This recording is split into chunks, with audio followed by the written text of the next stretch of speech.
channel. My name is Prize, and my channel name is called It's Prize. Thank you so much for supporting It's Prize. We are heading to 2,000 subscribers anytime, and today we are going to be talking. Before I introduce the topic, I'm going to let my guest introduce himself, and then I will be introducing the topic. Yeah, good morning, good afternoon, good evening, wherever you are, depending on the time zone. This is Julius once again on Its Prize Show. Kindly subscribe, turn on the notification bell, just keep following what is transpiring on this lovely channel. All right. Thank you, Julius, for joining my live today. And there is a video I did with you some time back about things Kenyans should learn from Uganda, and we talked about our refugee policy. And we talked about refugees and refugees in Uganda, and we got a comment from a certain YouTuber called the Momolicious. I'm going to read the comment as it is. The Momolicious said, "In Kenya, we have very many refugees from the Rwandese genocide. They have lived here for decades. The Somalis are also many here as well. It's only that our government gets a lot of money to house refugees. Also, each country has its own policy, its own refugee policies. You can't provide for refugees before providing for your own citizens." So, Momalicious was saying that you cannot provide for refugees before you provide for your own citizens. So today we are going to be talking about why Uganda has the best refugee policy. Are we together? Okay, before I even start, maybe I can give some small comment about Mm-hmm. that person's comment. Because you realize at the end of the day, surely, it's not the end of the world. Being a refugee is just a tag name. Any other person can become a refugee anywhere, anytime. You get it? So we shouldn't be looking at these people as refugees. That is my initial starting point. These are our brothers and sisters who unfortunately have fallen out with either the ruling government or something has happened. Because you see, becoming a refugee, it's not only political. It can be Mm. economical, it can be, so many things. So the starting point is we are human beings and everyone is a candidate to Yeah. becoming a refugee at any time of the day, any time of the year. So let's start from there. Let's just know that being a refugee is just a tag. They Mm. put on a person, can be put on any other person. And that's why I think Uganda's policy towards refugees is a bit different because they look at these people as our own. So I think you can proceed from there. I just wanted to give that initial. Let's look at these people as our own. Yeah. These are our brothers and sisters, other than the borders separating us, uh, separating our countries. Because even before the borders, it was just one thing, just one whole Africa or even the world. But these borders just came in to separate us. But you get it at the end of the day, it's our brothers and sisters. Okay, so the Mauritius, nobody chooses to be a refugee. Those refugees are also human beings like us, our brothers and sisters. So today we're going to be talking about why Uganda has the best refugee policy. And I have some points here. I'll be highlighting them and then you will be explaining in detail to our subscribers.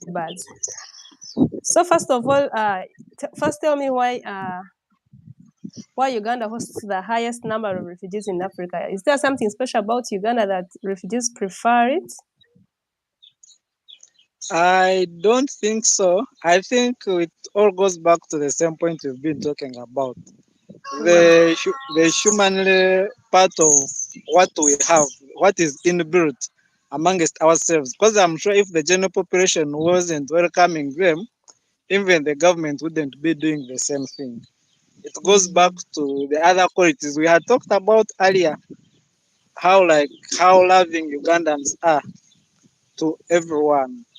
So we are welcoming. So I think that is the starting point.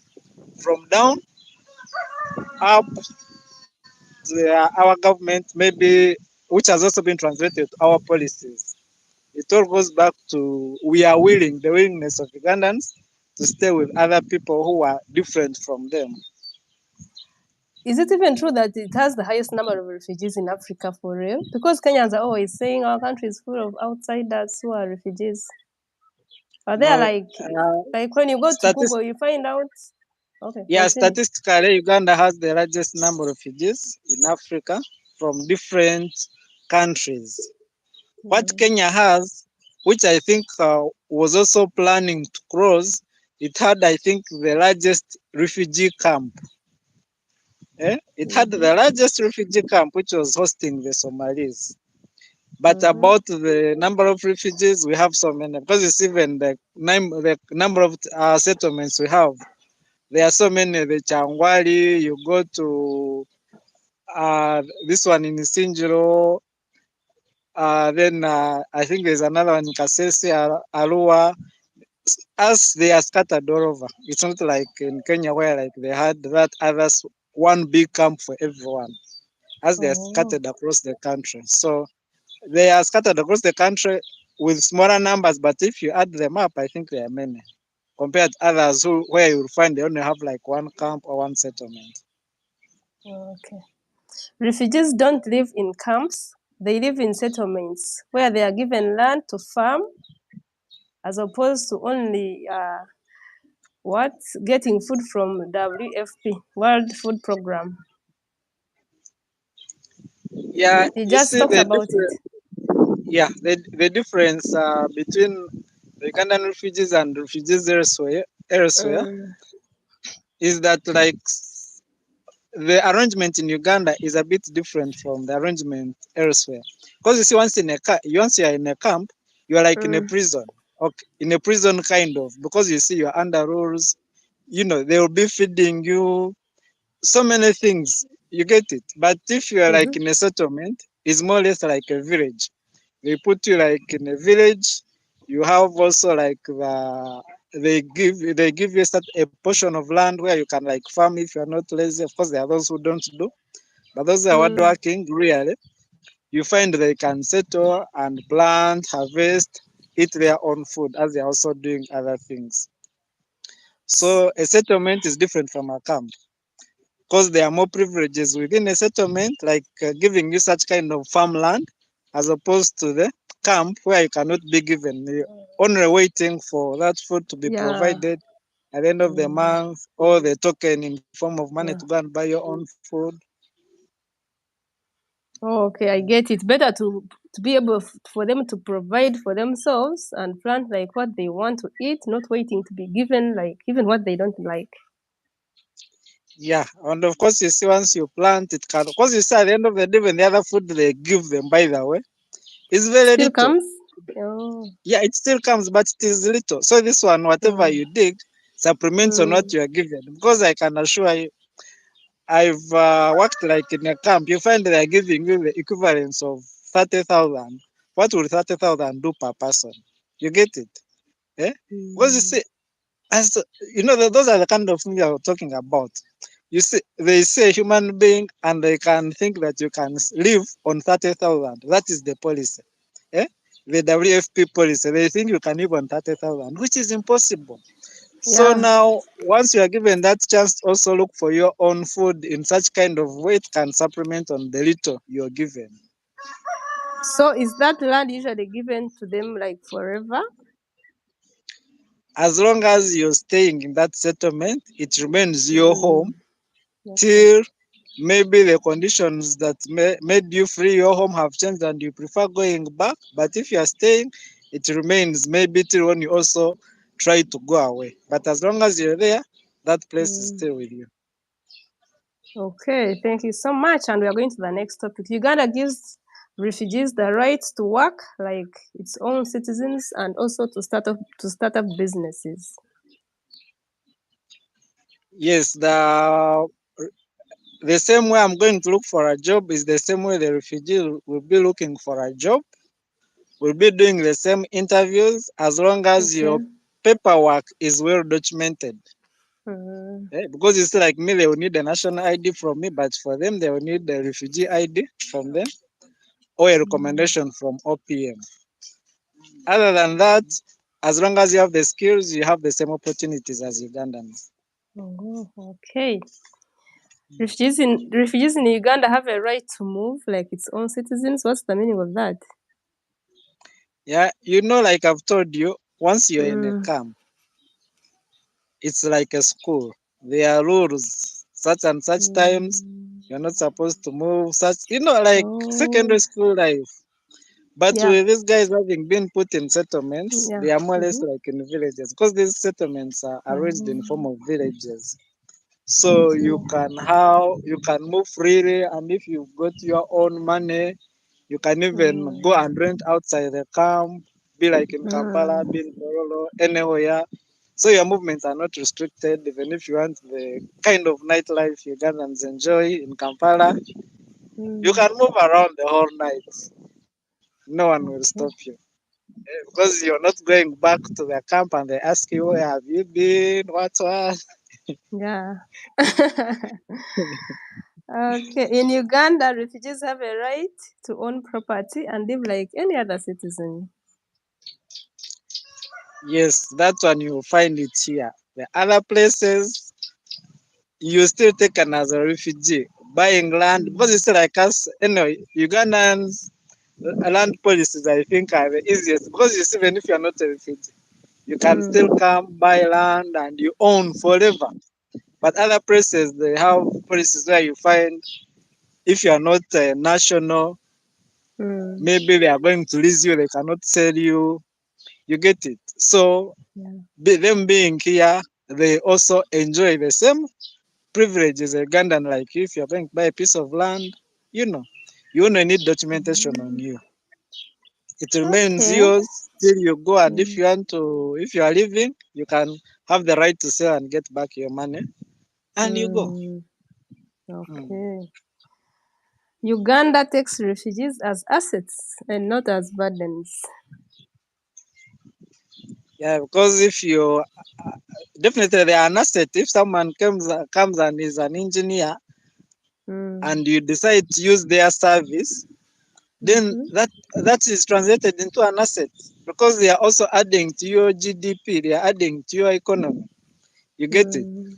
Yeah. If they buy clothes and sell, Mm-hmm. they pay taxes. Those taxes are going into our government coffers. So Mm.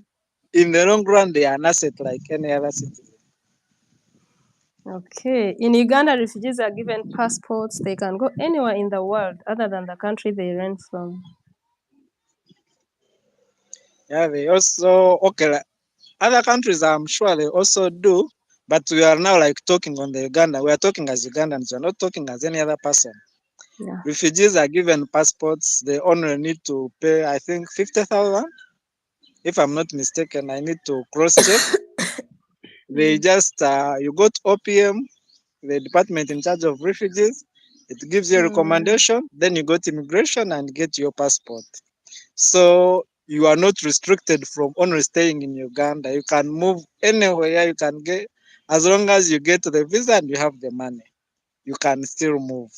So that tag of being a refugee is only like even on the passport they put R, actually like an R, showing that you're a refugee. But beyond that, Oh. it's a Ugandan passport, so They they add can an move. R.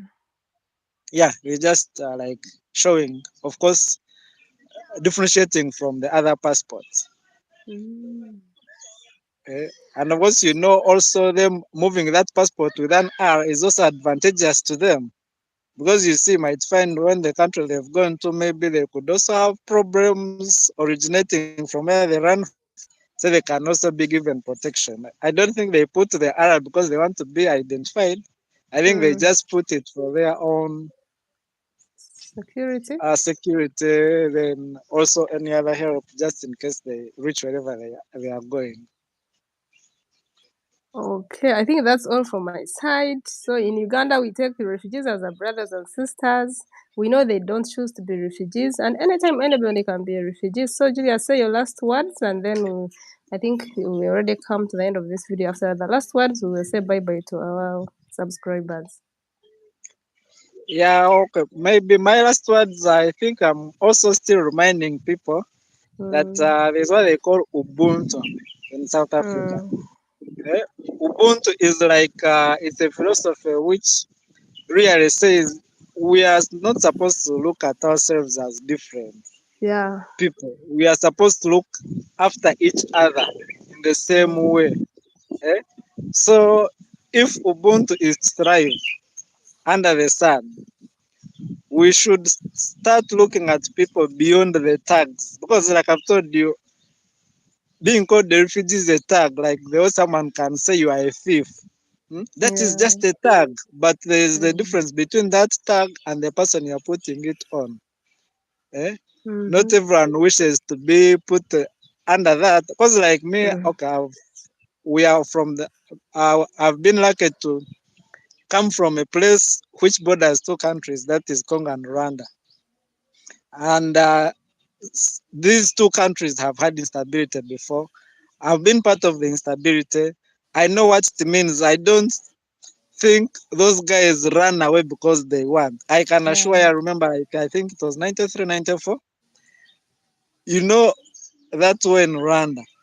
Yeah. We The wouldn't even sleep genocide. in our own, we wouldn't even sleep in our own houses. And yet we are in Uganda. We weren't part of the war. But because you see some of the bullets would cross and come over and they would always fight in the night. So we'd just go and hide behind the hills where we know that even if they send a bomb, the hill will stop it from reaching you. So it's not a Mm. joking subject. When you see someone called a refugee, you should even first feel sorry for them. Only the Mm. sound of those gunshots and gunships, hmm?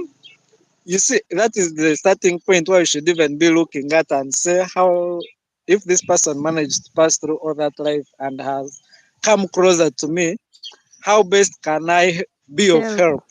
Not Mm. becoming another burden to the same person who is running for it. Because being a refugee there, you are looking for a safer position. So if they are coming for that safer position and it is closer to you, it is within your country, you should take the human part of yourself to ask yourself whether at some point you might find yourself in the same situation Yes. and you start complaining that they are not giving me A, B, C, D, and you've also not done it before. So let's be Mm. fair. Let's learn, appreciate, and look after each other. Let's be each other's brother's keeper, like the Bible tells us. Okay, thank you so much for You're welcome. explaining to, yeah, especially the Momolishas who was trying to say why should the government provide for refugees before providing for their own citizens. I think we have answered her very well. And if you're still with us up to this time, please kindly subscribe and turn on that bell so that you get to know anytime that we'll be uploading. And if you have anything that you'd like its press talk about, leave it in the comment section. We'll always come back and answer all your questions. And at this time, we are out of here. Let's say bye bye to the people who are watching. Are you saying bye bye or there's no network? Networkers. Julius. Oh my goodness, I have to start. Oh, left. Julius.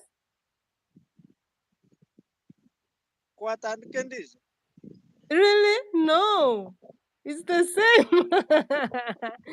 I was saying bye bye to our what? Then you left. Now you're back, and I will upload all this. I don't know what happened. No, it's you to remove me. You know the problem is on your side. Yes, it was me to remove me, but I was still concluding and saying bye bye. You were saying bye bye and you were not responding. I I think responded. it I think is the network on your side. maybe it was my network. Okay, yeah, I Okay. think it's as if it has started afresh. I see 40 No. seconds. Mine Yeah, is okay. For 19 no, minutes. Okay, bye. me it Let's is cut. showing me. Okay. Okay, okay. Mm. See you.